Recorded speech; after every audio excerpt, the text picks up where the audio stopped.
और बड़ी खबर है लेबनान में इजरायल के भीषण हमले को लेकर, जहां लेबनान के दाहिया में बिल्डिंग पर मिसाइल से वार हुआ। मिसाइल गिरने के बाद बिल्डिंग कैसे हुई तबाह, देखिए तस्वीर।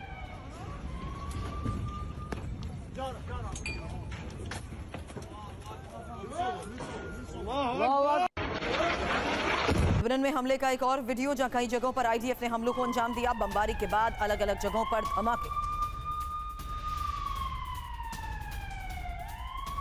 पूरा इलाका धुएं की चपेट में। एक साथ कई हमलों को अंजाम दिया गया।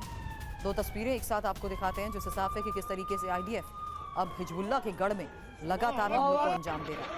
और ये लेबनान में हुए हमलों के बाद की तस्वीर है। जोरदार ब्लास्ट।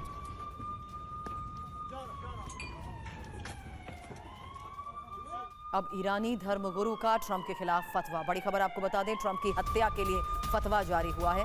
आयतुल्लाह जावदी ने कहा, मैं जिम्मेदारी लेता हूं।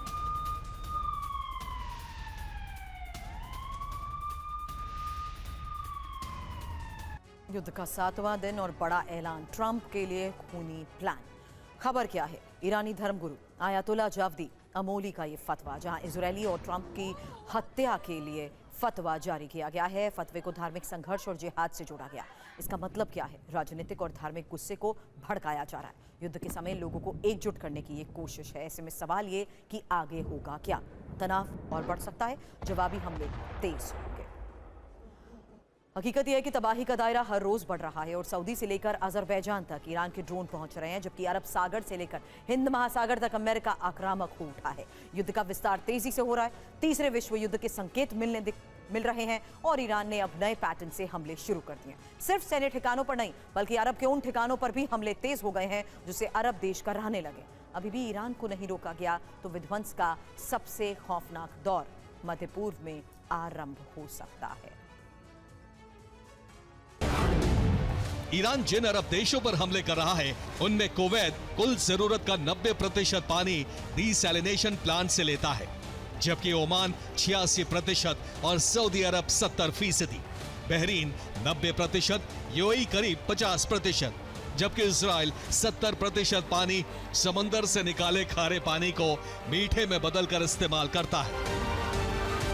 और जंग में डर्टी बॉम्ब का इस्तेमाल कर सकता है ईरान। बड़ी खबर बता दें, ईरान के पास डर्टी बॉम्ब बनाने के लिए यूरेनियम और यूएस इजराइल के खिलाफ डर्टी बॉम्ब के इस्तेमाल भी संभव है।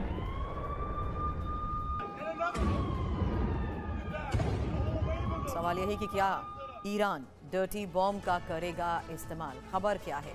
डर्टी बॉम्ब का इस्तेमाल ईरान कर सकता है। यूएस इजराइल के खिलाफ इस्तेमाल संभव है, जबकि ईरान के पास पहले से संवर्धित यूरेनियम है। परमाणु कार्यक्रम पर ईरान काम कर रहा है। ईरान के पास करीब 440 किलो संवर्धित यूरेनियम।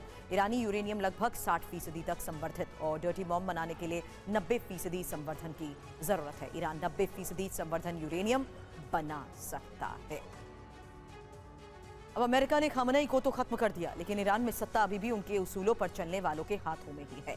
ईरान में ट्रंप जिस तरह का परिवर्तन चाहते हैं, वैसा करने के लिए ट्रंप ने लीबिया फॉर्मूला शुरू कर दिया है और अमेरिका कुर्द, बलोच और अजेरी जैसे अल्पसंख्यकों को एकजुट कर रहा है, ताकि ईरान की सरकार और सेना कई मोर्चे पर उलझ सके, सरकारी इमारतों पर विद्रोहियों का कब्जा हो सके। अमेरिका चाहता है कि कुर्द लड़ाके ईरान के पश्चिमी सीमावर्ती इलाकों में सेफ जोन बनाए, जहां से वो ईरान के भीतर अपनी सरकार चला सके। अमेरिका अब ईरान में सैनिक नहीं भेजेगा। ट्रंप कमांडो एक्शन को समाधान नहीं मानते। ईरान में ट्रंप लंबे समय तक सैनिक नहीं रखना चाहते। ईरान मिशन में यूएस कुर्दों से मदद लेने वाला था। कुर्दों को ग्राउंड ऑपरेशन के लिए गाइड बनाया था। कुर्दों को अमेरिकी सेना को रास्ता दिखाना था। रिपोर्ट के मुताबिक ट्रंप ने कुर्दिस्तान के टॉप नेताओं से फोन पर बात की है। बारजानी और तालिबानी के परिवार से बात की गई है।